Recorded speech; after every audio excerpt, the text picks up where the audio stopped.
40% ప్రజలు మన వైపే. ప్రలోభాలకు లొంగొద్దు, కేసులు పెట్టినా భయపడొద్దు అన్న జగన్ కీలక వ్యాఖ్యలు.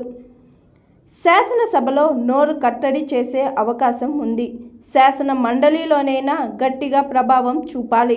వైసీపీ ఎమ్మెల్సీలకు ఆ పార్టీ అధినేత మాజీ ముఖ్యమంత్రి వైఎస్ జగన్మోహన్ రెడ్డి దిశానిర్దేశం చేశారు. ఎలాంటి ప్రలోభాలకు లొంగొద్దని, కేసులు పెట్టినా భయపడొద్దు అంటూ సూచించారు. గురువారం వైఎస్ జగన్ వైసీపీ ఎమ్మెల్సీలతో భేటీ అయ్యారు. ఈ సందర్భంగా జగన్ మాట్లాడుతూ ఎమ్మెల్సీలు ఎలాంటి ప్రలోభాలకు లొంగొద్దని, కేసులు పెట్టినా భయపడొద్దు అంటూ ఎమ్మెల్సీలకు సూచించారు.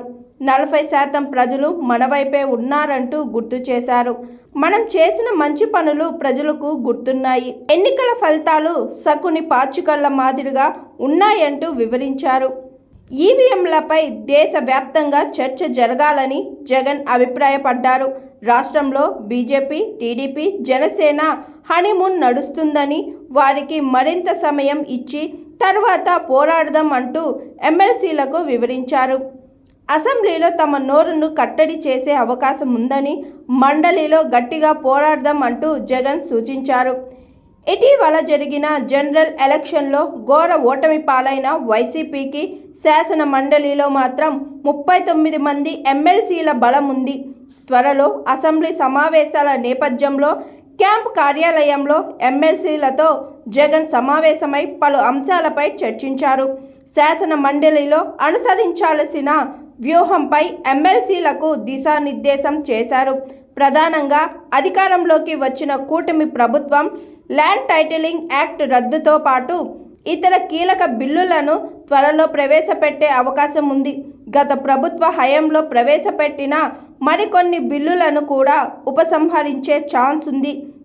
ఈ క్రమంలో శాసనసభలో బలం లేకపోయినా మండలిలో ఉన్న బలంతో ఆయా బిల్లుల విషయంలో ప్రభుత్వ నిర్ణయాల్ని ప్రశ్నిస్తూ ప్రతిఘటనకు అవకాశం ఉంటుంది. అలాగే అధికార పార్టీ ప్రవేశపెట్టిన బిల్లులు ఆమోదం పొందాలంటే మండలిలో తగినంత బలం ఉండాలి. ఈ క్రమంలో ప్రలోభాలకు లోను కాకుండా ప్రజా సమస్యలపై పోరాడాలని ఎమ్మెల్సీలకు వైఎస్ జగన్మోహన్ రెడ్డి సూచించినట్లు తెలుస్తుంది. త్వరలో రాష్ట్ర వ్యాప్త పర్యటన. ఇలా ఉంటే రాష్ట్ర వ్యాప్త పర్యటనకు వైఎస్ఆర్సీపీ అధినేత మాజీ ముఖ్యమంత్రి వైఎస్ జగన్మోహన్ రెడ్డి సిద్ధమైనట్లు చర్చ జరుగుతుంది.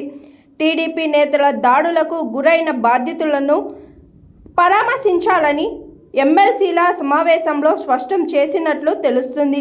ఎన్నికల తర్వాత జరిగిన దాడులపై కేంద్రానికి, రాష్ట్రపతికి ఫిర్యాదు చేయాలని నిర్ణయించినట్లు సమాచారం.